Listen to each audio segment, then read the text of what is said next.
In this section, we'll start to take a closer look at some of the organizational things that went into the creation of the Roman Republic and try to elaborate on some of the ideas of how they got to be, not only through their series of legends, a state, an entity that was successful and powerful and stable, but also take a look at some of the nuts and bolts and review how they did it in sort of a brick-by-brick approach, all right?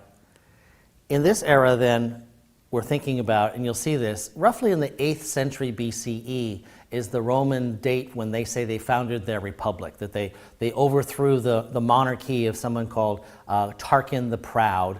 And then from there, they were organizing their government and the whole idea of what they're trying to do as a state on the basis of the best interests of the elite classes as represented over time by the Senate.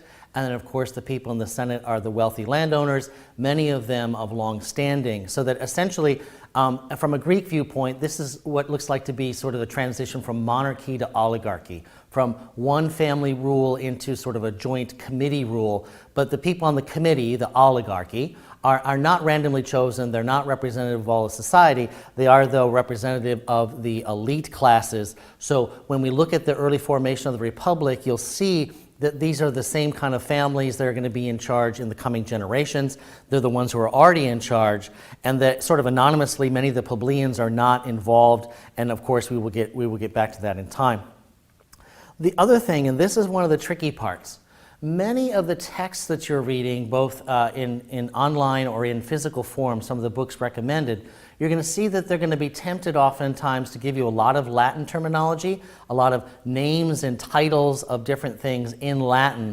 And on one hand, it's not to confuse you, but it's to be specific about what exactly they're trying to say. What I would like to do is, as you go through that material, take a deeper look and a wider look. And what I'm thinking is, you should understand all the creations of those titles and ideas as linked to two things.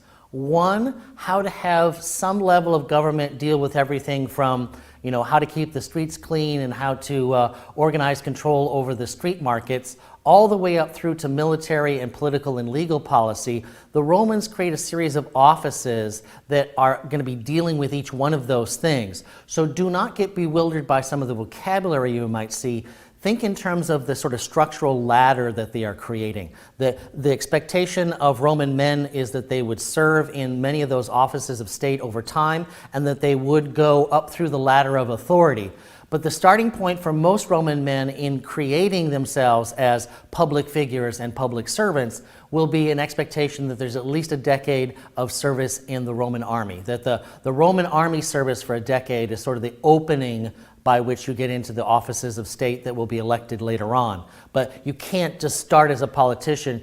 In this Roman Republic, you are a soldier first, a servant of the state, and then once you leave military service full-time, or even part-time, you can then start to go up through the ladders of offices. So don't get bewildered by the alphabet soup of names there that might come at you.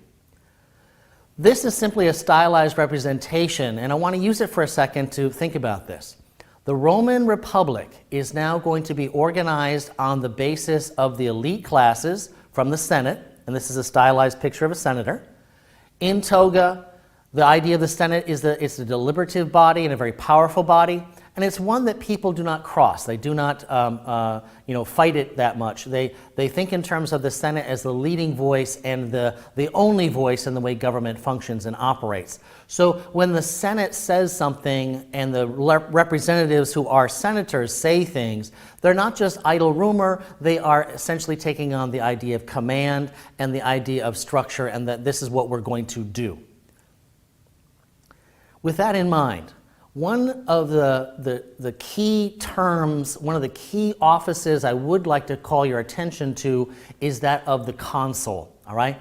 And these are elected offices amongst the elite people. Their term of office is generally 1 year. It is only to honor the men who have done all the other steps in the system of offices. It is essentially a reward for long-term service, and also for being deliberative and serious and wise. This is not something that's handed out like candy. You don't get this because you just hung around long enough and managed to just kind of rise to the top of candidates. You have to get a reputation of success And here's the important part. Consuls have what's called imperium. Now, like I said, I didn't want to introduce a lot of Latin here, but I want to introduce this word because you'll see within it some of the corruptions of it that will come up later. You'll see the creation of what we're going to be knowing as imperialism, right? The outside control and domination of a place by others. You'll also in time see some ideas that are going to lead you to believe that we use the term imperious, for example, in modern English to mean somebody who's kind of lording it over somebody else and kind of being bossy. You'll see that idea as well. But what I want you to think about here is the consuls, right? With imperium, these are the people who have been elected to power through the mechanisms of the elite, through the mechanisms of the Senate and the elite families. And these consuls are then going to represent not only the interests of the Senate, but also the interests of the larger families that are making up the Senate. So essentially this is an elite government. This is a powerful elite government that is going to be moving forward and saying that it speaks for all of Rome. Okay? The other thing that's going to be keeping Rome on track is the Senate is seen by many of the people in the Republic as the place where all the real action takes place. That's where the ideas are put together, war policies put together, significant elections and appointment to other offices and military commands takes place.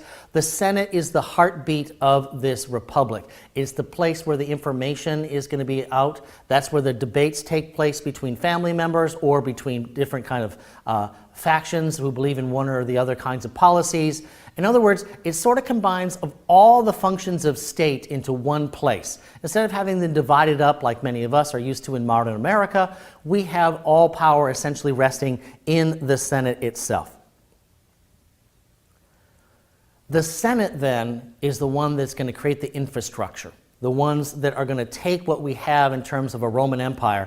And this is just one of many scenes that we could pull off and take a look at. This is a Roman road. And there are many places in Europe and other places in Africa and Asia as well, where some of the very simple infrastructure that was created by the Romans to serve their needs over time were created. Long-distance roads, aqueducts, there's legacies of all these things, palaces, walled cities, and fortresses. My point is this: when we look at the origins of what we're trying to do with early Roman Republic here, we're talking about an oligarchy that is going to back up what it's saying by action and by fulfillment. That the Senate is not an empty debating society. It's not a place where they're just making noise. It's a place where things are getting done. There are decisions being made, they are being executed, and they're going to be following through. Take a look at this aspect in the reading that you're doing about the formation of the early republic, and take a look at those two key differences between the patrician and the plebeian groups, and then also take a look at much of the early success of the Senate in organizing a stable, militarized, and very successful state. Also, make sure you check out those sample questions.